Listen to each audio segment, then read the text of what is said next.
കേരള സമൂഹത്തിൽ പോലും ഒട്ടേറെ കാര്യങ്ങൾക്ക് നമുക്ക് പ്രചോദനമായിട്ടും നമ്മളോടൊപ്പം ചേർന്ന് നിൽക്കാൻ വളരെ കാര്യമാത്ര പ്രസക്തമായി ആഗ്രഹിച്ചുകൊണ്ട് യാത്ര ചെയ്യുന്ന മഹാമണ്ഡലേശ്വര സ്വാമിജികൾ നമ്മുടെ രാഷ്ട്രീയ സ്വയംസേവക സംഘത്തിന്റെ സംഘപരിവാർ പ്രസ്ഥാനത്തിന്റെ ഏതൊരു പ്രവൃത്തിക്കും ആ വ്യക്തിഗീതത്തിൽ പറയുന്നത് പോലെ എന്ത് നഷ്ടപ്പെട്ടാലും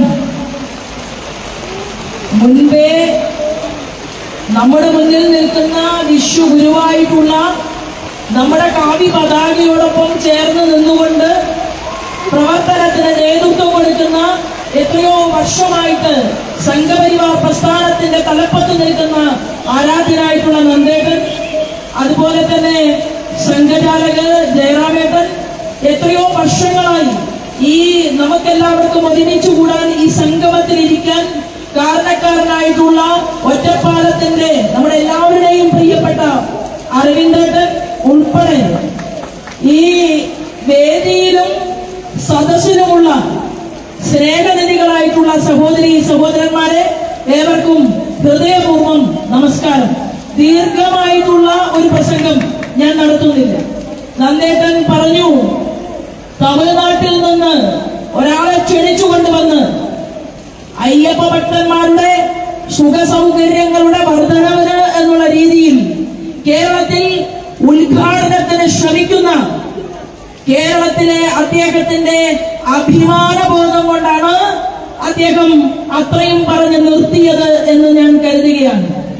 കേരളത്തിലെ പാവപ്പെട്ട ഹിന്ദുവിന്റെ പണമെണ്ണി എടുത്തുകൊണ്ട് രാജ്യം ഇന്ന് ചർച്ച ചെയ്യുന്നത് ഏതെങ്കിലും ഒരു മുഖ്യമന്ത്രി സ്വർണ്ണക്കടത്തിന് നേതൃത്വം നൽകിയെങ്കിൽ അതിതാ പോകുന്ന മുഖ്യമന്ത്രി എന്ന്, കച്ചവടക്കാരനായ മുഖ്യമന്ത്രി എന്ന് രാജ്യത്തെ മുഴുവൻ ബഹുഭൂരിപക്ഷം വരുന്ന മനുഷ്യരും അവഹേളിച്ചുകൊണ്ട് സംസാരിക്കുന്ന ദൗർഭാഗ്യവശാൽ എന്റെയും നിങ്ങളുടെയും മുഖ്യമന്ത്രിയായിട്ടുള്ള ശ്രീമാൻ പിണറായി വിജയൻ, ആ പിണറായി വിജയനോടൊപ്പം തത്തുല്യമായി 2 ലക്ഷം കോടിയിലധികം വരുന്ന 2G സ്പെക്ട്രത്തിന് നേതൃത്വം കൊടുത്ത ആ പഴയ DMK സംഘടനയുടെ ചുക്കാൻ പിടിച്ചുകൊണ്ട് തമിഴ്നാടിന്റെ ഭരണകൂടത്തിന് നേതൃത്വം കൊടുക്കുന്ന ഹിന്ദുവിന്റെ സനാതന ബോധത്തിന്റെ കടക്കൽ കത്തിവയ്ക്കാൻ തീരുമാനമെടുത്തിട്ടുള്ള സ്റ്റാലിനും ചേർന്നുകൊണ്ട്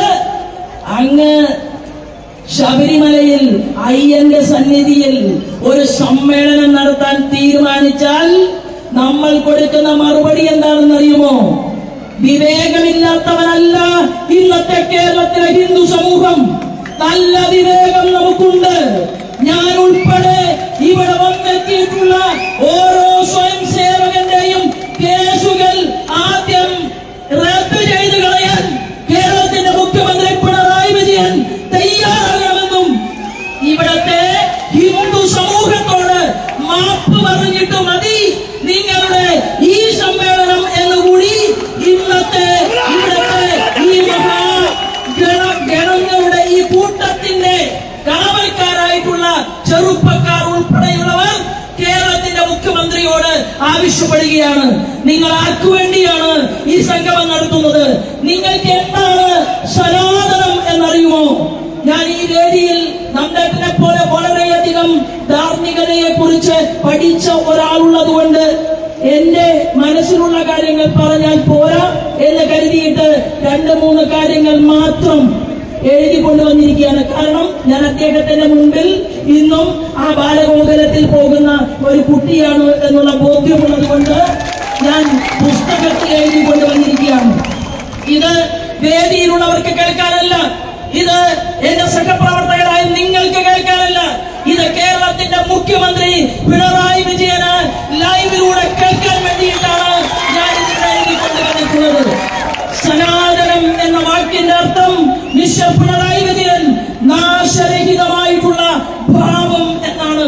നിങ്ങൾ അയ്യപ്പന്റെ സകല ഭാവങ്ങളെയും നശിപ്പിക്കാൻ ഇറങ്ങി പുറപ്പെട്ടവനാണ്.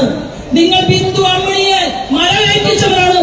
നിങ്ങളിവിടെ അയ്യപ്പൻ ആചരിക്കാത്ത, ധർമ്മത്തെ ആചരിക്കാത്ത, ഒരിക്കൽ പോലും ഭക്തി എന്താണെന്നറിയാത്ത സ്ത്രീകളെ മലകയറ്റാൻ വേണ്ടി ഇവിടെ പോലീസിന്റെ യൂണിഫോം ഊരിക്കൊടുക്കാൻ നാമം ചൊല്ലുന്ന ശ്രീജിത്ത് എന്ന് പറയുന്ന പോലീസിലെ ഉന്നതാധികാരിയെ നിയോഗിച്ചാണ് ആ ശ്രീജിത്ത്.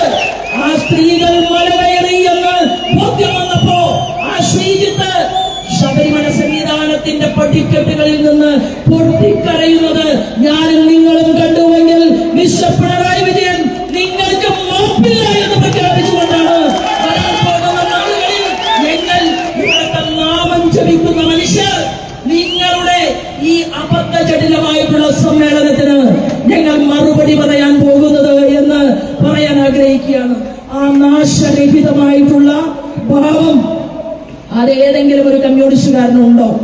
നാശരഹിതമായിട്ടുള്ള ഭാവത്തെ ഹൃദയത്തിലേക്ക് ആവാഹിക്കാൻ, സനാതനം എന്നുള്ള വാക്കിനെ മനസ്സിലാക്കാൻ കേരളത്തിന്റെ ഭരണപക്ഷത്തിന് സാധിക്കുമോ? കേരളത്തിന്റെ ഇന്നത്തെ പ്രതിപക്ഷത്തിന് സാധിക്കുമോ എന്ന് ഞാൻ ചോദിക്കുകയാണ്. സനാതനം പ്ലസ് ധർമ്മം, സനാതന ധർമ്മം. ധർമ്മം എന്താണ്? ഈ പ്രപഞ്ചത്തെ മുഴുവൻ ചേർത്ത് കോർത്തു നിർത്തുന്ന നിയമവ്യവസ്ഥിതിയാണ് ധർമ്മം. ആ നിയമവ്യവസ്ഥിതിയാണ് ധർമ്മം. നിങ്ങൾ എന്തുകൊണ്ടാണ് ഇവിടെ 100 പേര് ഇരുന്നത്? മഴ പെയ്യുന്നുണ്ട്, മഴ കൊണ്ടാൽ പനി പിടിക്കും, ബോധ്യം നിങ്ങൾക്കുണ്ട്. എന്നാൽ സംഘപരിവാർ പ്രസ്ഥാനത്തിന്റെ കാരണവർ നന്ദേട്ടനിരിക്കുന്ന വേദിയിൽ അദ്ദേഹം പ്രസംഗിക്കുമ്പോൾ നമ്മുടെ പരമപവിത്രമായിട്ടുള്ള സർവസംഘ പരിത്യാഗത്തിന്റെ നിറമായിട്ടുള്ള കാവി അണിഞ്ഞുകൊണ്ട് നമ്മുടെ സന്യാസി വര്യന്മാരുടെ തലതൊട്ടപ്പനായിട്ടുള്ള നമ്മൾ ഹൃദയത്തിൽ ആരാധിക്കുന്ന സന്യാസി ഇരിക്കുന്ന വേദിയിൽ 100 പേർ ഇരുന്ന് പനി പിടിച്ചാലും കുഴപ്പമില്ല, ഞങ്ങളെങ്ങനെ എണീറ്റ് മാറിപ്പോകുമെന്നുള്ള മനസ്സിലെ ചോദ്യമാണ് ധർമ്മം. അപ്പൊ ധർമ്മം പല രീതിയിലുണ്ട്. ഞാൻ ഈ കൊടി കെട്ടിയ കാറിൽ ഇങ്ങോട്ടേക്ക് വരികയായിരുന്നു. കൊടി വെച്ച കാറ് BJPയുടെ കൊടി വെച്ച കാറാണ്. എന്നാൽ ആ കൊടി വെച്ച കാറിൽ ഭാരതീയ ജനതാ പാർട്ടിയുടെ സംസ്ഥാനത്തിന്റെ ജനറൽ സെക്രട്ടറി ആയിട്ട് ഞാൻ കടന്നു വരുമ്പോ പോലീസ് അധികാരികൾക്ക് എന്റെ കാറിനെ നീക്കിവിടാൻ സാധിച്ചില്ല. എന്നാൽ അരികിൽ നിൽക്കുന്ന സഹപ്രവർത്തകരോട് കാറിന്റെ ചുല്ല് താത്തിക്കൊണ്ട് ഞാൻ നമസ്തേ പറഞ്ഞപ്പോ ഒരു പോലീസിന്റെ അകമ്പടിയും വേണ്ടി വന്നില്ല. എന്റെ കാറിന് ഈ സദസ്സിനരികിലേക്ക് കടന്നു വരാൻ എന്താണ്? അത് സഹപ്രവർത്തകന്റെ ധർമ്മമാണ്. പിണറായി വിജയൻ എന്ന് പറയുന്ന കേരളത്തിന്റെ മുഖ്യമന്ത്രിയോട്, സ്റ്റാലിനോട് ഞങ്ങൾക്ക് ചോദിക്കാനുള്ളത് സനാതനമായ നാശരഹിതമായ രാമന് അഗസ്ത്യമുനി ഉപദേശിച്ചു കൊടുത്ത ആ അഗസ്ത്യന്റെ മന്ത്രദീക്ഷ പോലെ കുരുക്ഷേത്ര യുദ്ധഭൂമിയില് നമ്മുടെ അർജുനന് വിശ്വരൂപം കാണിച്ചു കൊടുത്ത ഭഗവാന്റെ ദിവ്യദർശനം പോലെ ഇവിടുത്തെ പരമപവിത്രമായിട്ടുള്ള ആ ഹിന്ദുവിന്റെ സനാതനമായിട്ടുള്ള ധർമ്മമാണ് സനാതനമായിട്ടുള്ള സനാതന ധർമ്മം. ആ സനാതന ധർമ്മത്തിൽ ആ നിയമവ്യവസ്ഥയിൽ അംഗീകരിക്കാത്ത കേരളത്തിന്റെ മുഖ്യമന്ത്രി, സനാതനമായ ധർമ്മത്തെ നശിപ്പിച്ച കേരളത്തിന്റെ മുഖ്യമന്ത്രി സമ്മേളനം വിളിച്ചു കൂട്ടുകയാണ്. ഞാൻ ദീർഘിപ്പിക്കുന്നില്ല. ആ സനാതന ധർമ്മത്തിലെ ചില കാര്യങ്ങൾ മാത്രം അദ്ദേഹത്തിന് കേൾക്കാൻ വേണ്ടിയിട്ട് ഞാൻ പറയുകയാണ്. ഹിന്ദു ധർമ്മത്തെ വിവേകാനന്ദ സ്വാമികളും അതുപോലെ തന്നെ അദ്ദേഹം ചിക്കാഗോയിലെ പ്രസംഗവേദിയിൽ പറഞ്ഞത് എല്ലാ മതങ്ങളുടെയും മാതാവാണ് ഭാരതത്തിലെ എന്താണ് നമ്മുടെ ഭാരതാംബ, നമ്മുടെ സനാതനമായിട്ടുള്ള ധർമ്മം എന്നാണ് ചിക്കാഗോയുടെ ആ ഭൂമിയിൽ സന്യാസി ശേഖരൻ പറഞ്ഞത്. ആ കാവി പതാകയെ നമ്മുടെ ഗവർണർ ഭാരതാംബയുടെ ഫോട്ടോയിൽ നമ്മുടെ കാവി പതാക കണ്ടപ്പോ അതിനെ എതിർത്തുകൊണ്ട് സനാതന ധർമ്മത്തെ മനസ്സിലാക്കാതെ അവിടെ നിന്ന് ഇറങ്ങിപ്പോയി കാർഷിക വകുപ്പ് മന്ത്രി പ്രസാദ്. എന്നാൽ അത് ഗവർണർ ഉണ്ടാക്കിയ കാവി പതാകയല്ല. ആ കാവി പതാക 1947 നമ്മുടെ രാജ്യത്തിന് സ്വാതന്ത്ര്യം കിട്ടുന്നതിന് മുൻപ് 1921 ഇന്ത്യൻ നാഷണൽ കോൺഗ്രസിന്റെ യോഗം നടക്കുമ്പോ ആ യോഗ സ്ഥലത്ത് ആ പതാകയെ ചുറ്റിപ്പറ്റിക്കൊണ്ടും നമ്മുടെ ദേവിയായിട്ടുള്ള ഭാരതത്തെ ചുറ്റിപ്പറ്റിക്കൊണ്ടും ബങ്കിം ചന്ദ്ര ചാറ്റർജി എഴുതിയ വന്ദേ മാതര ഗാനത്തിൽ നല്ല രീതിയിൽ വിരചിച്ചിട്ടുണ്ട്, എഴുതിയിട്ടുണ്ട്, നമ്മൾ മനസ്സിലാക്കിയിട്ടുണ്ട്. എന്നാൽ 21-ലെ കോൺഗ്രസിന്റെ അന്നത്തെ അധ്യക്ഷൻ ഷൗക്കത്ത് അലി അവിടെ പറഞ്ഞു എന്താണ്, നമ്മുടെ ദുർഗാദേവിയായി ലക്ഷ്മിയായി നമ്മുടെ ഭാരതത്തെ കാണാൻ സാധിക്കുന്ന സസ്യശ്യാമളയും അതുപോലെ തന്നെ കമലദള വിഹാരിണിയും എന്ന് പറയുന്ന ആ ഭാഗം മുഴുവൻ എടുത്തു മാറ്റിക്കൊണ്ടാണ് ആ വന്ദേ മാതര ഗാനത്തെ പിന്നീട് കോൺഗ്രസ് ഹൃദയപൂർവ്വം സ്വീകരിച്ചതെങ്കിൽ ഒരു ഭാഗത്തെ രാജ്യത്തിന്റെ സർവസംഘ പരിത്യാഗത്തിന്റെ നിറമായിട്ടുള്ള കാവി പതാകയെ ഹൃദയത്തിൽ ചേർക്കുന്നതിന് നമ്മുടെ ഗവർണറെ വരെ ചോദ്യം ചെയ്യുന്ന മുഖ്യമന്ത്രി, സനാതന മൂല്യങ്ങളെ വെല്ലുവിളിക്കുന്ന മുഖ്യമന്ത്രി, ആ മുഖ്യമന്ത്രിയോട് ഞങ്ങൾ ഒരൊറ്റക്കാര്യം സൂചിപ്പിച്ചുകൊണ്ട് ഞാൻ എന്റെ വാക്കുകൾ നിർത്താൻ ആഗ്രഹിക്കുകയാണ്. പിണറായി വിജയനോട് അവസാനത്തെ ഈ സനാതന ധർമ്മത്തിലെ ഏറ്റവും പ്രധാന ഭാഗം പറയുകയാണ്. അത് എന്താ പറയുന്നത്? സത്യം, അഹിംസ, സ്നേഹം, ദയ ഇവ ഇല്ലെങ്കിൽ സനാതന ധർമ്മമില്ല.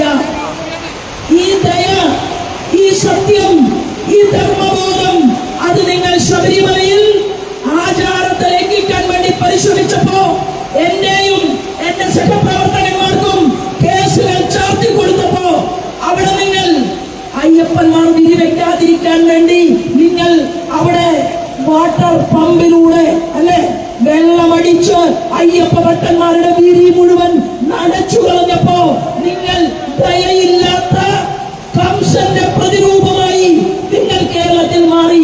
ആ നിങ്ങൾക്ക് എങ്ങനെ സനാതന ധർമ്മത്തെ കുറിച്ച് പറയാൻ സാധിക്കും? നിങ്ങൾക്ക് ദയയില്ല, നിങ്ങൾക്ക് കാരുണ്യമില്ല. കാരുണ്യം ഉണ്ടായിരുന്നുവെങ്കിൽ, ദയ ഉണ്ടായിരുന്നുവെങ്കിൽ നിങ്ങൾ ശബരിമല സന്നിധിയിൽ അയ്യപ്പന്റെ ആചാരത്തെയും അനുഷ്ഠാനത്തെയും തകർക്കാൻ പോകില്ലായിരുന്നു. എന്നാൽ ഇപ്പോ പണിക്കരെ കബഡി നിർത്തി ഞങ്ങൾ പണിക്കരെയൊക്കെ പണിക്കർ സമുദായത്തെ അംഗീകരിക്കുകയും ആദരിക്കുകയും ഒക്കെ ചെയ്യുന്ന ആളുകളാണ്. കണ്ണൂരിൽ പോയി പണിക്കരെ കബഡി നിരത്തിയിട്ട് പറഞ്ഞു, പിണറായി വിജയൻ ചെയ്ത തെറ്റുകളിൽ നിന്ന് വലിയ ശാപം പിണറായിയിലെ പാറപ്പുറത്ത് ജനിച്ച കേരളത്തിന്റെ മുഖ്യമന്ത്രിയുടെ കുടുംബത്തിനുണ്ടായിട്ടുണ്ട്.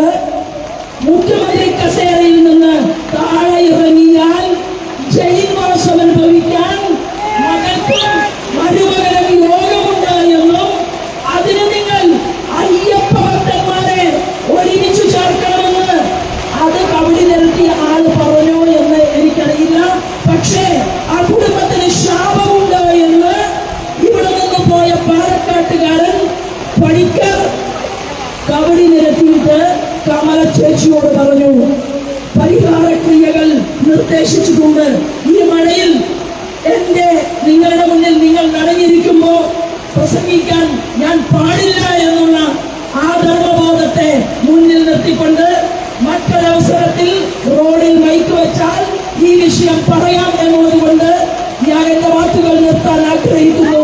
എന്താണ് കേരളത്തിന്റെ മുഖ്യമന്ത്രിയോട് നാവ് നഷ്ടപ്പെട്ടാലും ഞങ്ങൾ മുന്നോട്ട് പോയിട്ടുണ്ട്. ജനഗീതത്തിൽ പറയുന്നത് പോലെ ജയകൃഷ്ണൻ മാസ്റ്ററുടെ കൊലപാതകം നടത്തി നാവ് മുറിച്ചെടുത്തു. എന്നാൽ കണ്ണൂരിൽ ആയിരക്കണക്കിന് ജയകൃഷ്ണന്മാർ സനാതന ധർമ്മത്തിന് വേണ്ടി പ്രവർത്തിച്ച് മുന്നോട്ട് പോയിട്ടുണ്ട്. നിങ്ങൾ കാല് മുറിച്ചു മാറ്റി. ഞങ്ങളുടെ സദാനന്ദൻ മാസ്റ്ററുടെ എന്താ ചെയ്ത തെറ്റ്? നമസ്തേ സദാ വത്സലേ മാതൃഭൂമേ ത്വയാ ഹിന്ദുഭൂമേ സുഖം വർദ്ധിതോകം എന്നുള്ള സംഘപ്രാർത്ഥന ചൊല്ലി RSSന്റെ പ്രവർത്തനത്തിൽ പങ്കെടുത്തു. ആ കാല് മുറിച്ചെടുത്ത സദാനന്ദൻ മാസ്റ്റർ സനാതന ധർമ്മത്തെ കുറിച്ച് ചോദിക്കുന്ന ഒരു ചോദ്യത്തിനും കേരളത്തിന്റെ മുഖ്യമന്ത്രിക്ക് മറുപടി പറയാൻ സാധിക്കില്ല. നിങ്ങൾക്ക് വേദങ്ങൾ അറിയുമോ? നിങ്ങൾക്ക് പുരാണങ്ങൾ അറിയുമോ? നിങ്ങൾക്ക് ഉപനിഷത്തിനെ കുറിച്ച് അറിയുമോ? നിങ്ങൾക്ക് രാമായണത്തിലെ 4 വരി വായിക്കാൻ അറിയുമോ? നിങ്ങൾക്ക്, ഞാൻ സംസ്കൃതം പഠിച്ചിട്ടില്ല, ഞാൻ ബാലഗോകുലത്തിന്റെ ക്ലാസ്സിൽ ചെന്നപ്പോ അന്നത്തെ RSSന്റെ വലിയ ലീഡറായിരുന്ന ഗോപാലകൃഷ്ണൻ അദ്ദേഹം പറഞ്ഞു, കണ്ണടച്ചു ചൊല്ലിയാൽ മതി, ഒന്നും പഠിക്കണ്ട. ബാലഗോകുലം ക്ലാസ്സിൽ പോയി 13 വയസ്സിൽ കണ്ണടച്ചു ചൊല്ലാൻ പറഞ്ഞപ്പോ ഭഗവത്ഗീത മാഷ ചേച്ചി അവിടെ ബാലഗോകുലത്തിലെ ചേച്ചിയാണ്. ചേച്ചി ചൊല്ലിത്തന്നു. എന്താണ്?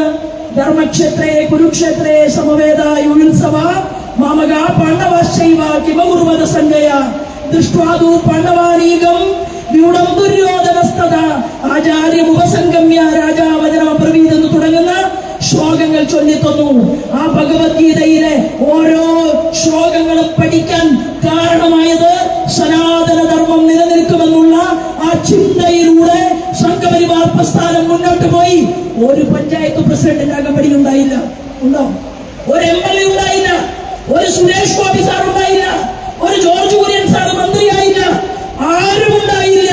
ഈ ഇരിക്കുന്ന മന്ദേട്ടനെ പോലെയുള്ള നമ്മുടെ പൂർവ്വസൂരികൾ പറഞ്ഞു, നമ്മൾ ഈ പരമപവിത്രമായിട്ടുള്ള ഈ പതാകയുടെ മുന്നിൽ നമ്മൾ അണിനിരക്കും, നമ്മൾ മുന്നോട്ട് പോകും, കാലം മാറ്റിമറിക്കപ്പെടുമെന്ന് പറഞ്ഞു. ഇന്ന് 51 വയസ്സായി. നമ്മളെല്ലാവരും ഒരുമിച്ച് മുന്നോട്ട് നീങ്ങി. ഇന്ന് ഗണപതിയെ അപമാനിക്കുമ്പോ, ഇന്ന് സനാതന ധർമ്മത്തെ വെല്ലുവിളിക്കുമ്പോ, ഇന്ന് കേരളത്തിൽ 20% വോട്ടുള്ള ഒരു പ്രസ്ഥാനമായിട്ട് നമ്മുടെ സംഘടനയ്ക്ക് സാധിച്ചുവെങ്കിൽ ഒരു തുള്ളി പോലും ആദർശത്തിൽ വെള്ളം ചേർക്കാതെ നമ്മൾ പ്രവർത്തിച്ചു മുന്നോട്ട് പോയത് കൊണ്ടാണ്. ഇടത്തോട്ടുമല്ല വലത്തോട്ടുമല്ല, മനുഷ്യർക്ക് വേണ്ടി. ഗണഗീതത്തിൽ പറയും, വയസ്സായ ആളുകൾക്ക് ഊന്നുവടിയായിട്ട് സ്വയം സേവകൻ പ്രവർത്തിക്കണം.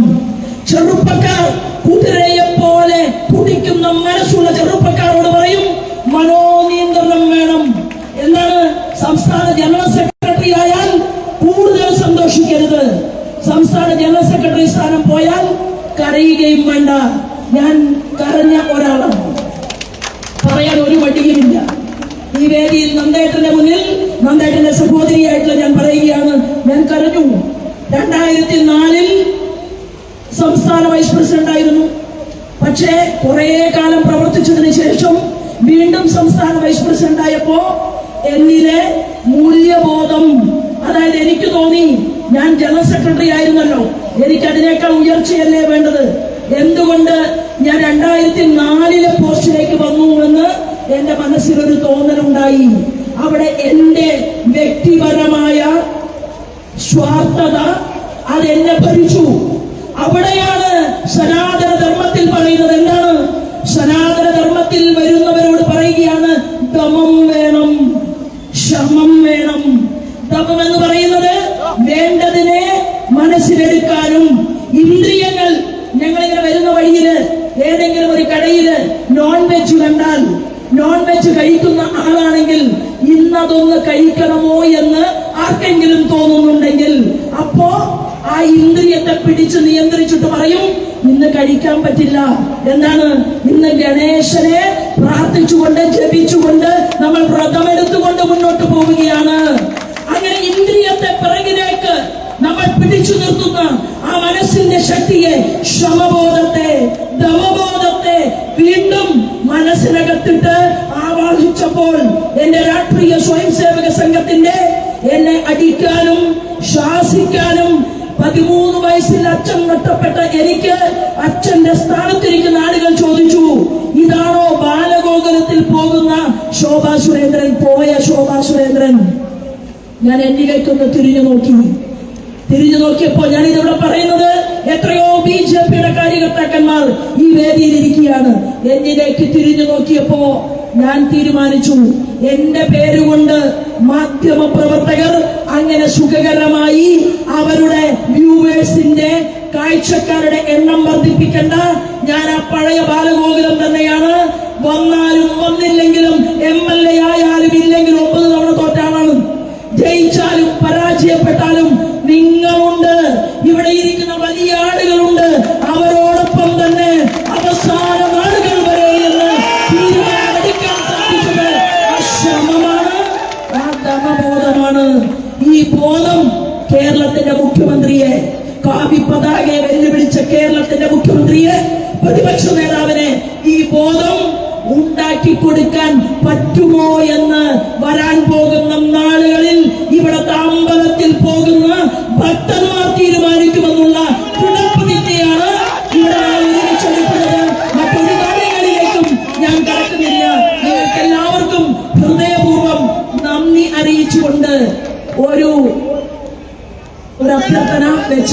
ഞാൻ എന്റെ വാക്കുകൾ നിർത്തുകയാണ്. എന്താണ് അഭ്യർത്ഥന എന്നറിയുമോ?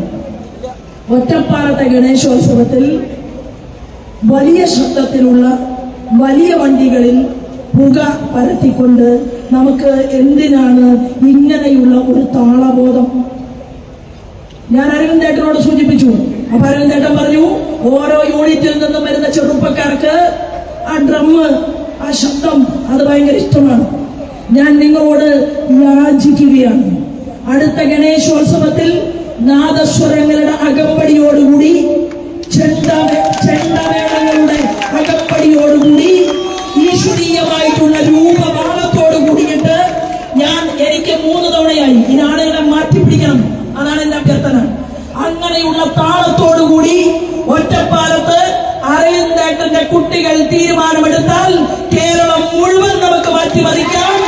നമുക്ക് പ്രാർത്ഥിച്ച് ജപിച്ച് മന്ത്രാക്ഷരങ്ങൾ ഉരുവിട്ടുകൊണ്ട് നമുക്കിവിടെ എല്ലാവരും അടുത്ത വർഷം വരണമെന്ന് ഒരു യാചന, ഒരു റിക്വസ്റ്റ് നിങ്ങളുടെ മുന്നിൽ വെച്ചുകൊണ്ട് ഞാൻ എന്റെ വാക്കുകൾ നിർത്തുന്നു. വന്ദേ മാതരം.